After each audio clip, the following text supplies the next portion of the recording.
অপেক্ষার পালা শেষ, রাত পোহালেই শুরু কোপা আমেরিকার জমজমাট লড়াই। আগামীকাল শুক্রবার বাংলাদেশ সময় ভোর ৬টায় বর্তমান চ্যাম্পিয়ন আর্জেন্টিনা ও কানাডার ম্যাচ দিয়ে পদ্মা উঠছে অঞ্চলভিত্তিক এই ফুটবল মহারণের। লাতিন আরেক জায়ান্ট ব্রাজিল নিজেদের প্রথম ম্যাচ খেলতে নামবে আগামী ২৫ জুন কোস্টারিকার বিপক্ষে। ২০২৬ বিশ্বকাপের কথা মাথায় রেখে ৪৮তম কোপা আমেরিকার আসর বসছে মার্কিন যুক্তরাষ্ট্রে। সব মিলিয়ে ১৬ দল নিয়ে হবে এই টুর্নামেন্ট, যেখানে গ্রুপ অফ ডেতে পড়েছে আর্জেন্টিনা। গ্রুপ পর্বে মেসিরা পাচ্ছে মহাদেশীয় প্রতিপক্ষ পেরু এবং চিলিকে।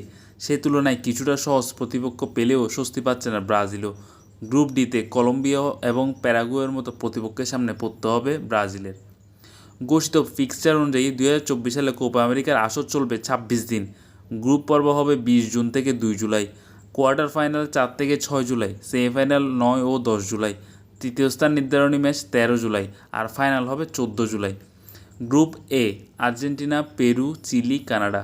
Group B Mexico, Ecuador, Venezuela এবং জ্যামাইকা। গ্রুপ সি যুক্তরাষ্ট্র, Uruguay, Panama, Bolivia. Group D Brazil, Colombia, Paraguay, Costa Rica.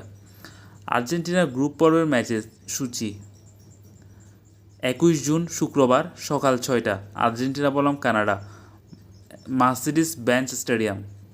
দ্বিতীয় ম্যাচ ২৬ জুন বুধবার সকাল ৭টা আর্জেন্টিনা বনাম চিলি, ম্যাটলাইফ স্টেডিয়াম।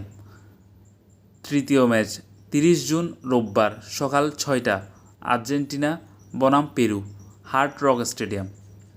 ব্রাজিলের গ্রুপ পর্বের ম্যাচের সূচি: ২৫ জুন মঙ্গলবার সকাল ৭টা ব্রাজিল বনাম কোস্টারিকা, সোফিয়া স্টেডিয়াম। দ্বিতীয় ম্যাচ ২৯ জুন শনিবার সকাল ৭টা প্যারাগুয়ে বনাম ব্রাজিল, এলিজেয়ান্ট স্টেডিয়াম। তৃতীয় ম্যাচ ৩ জুলাই বুধবার সকাল ৭টা ব্রাজিল বনাম কলম্বিয়া।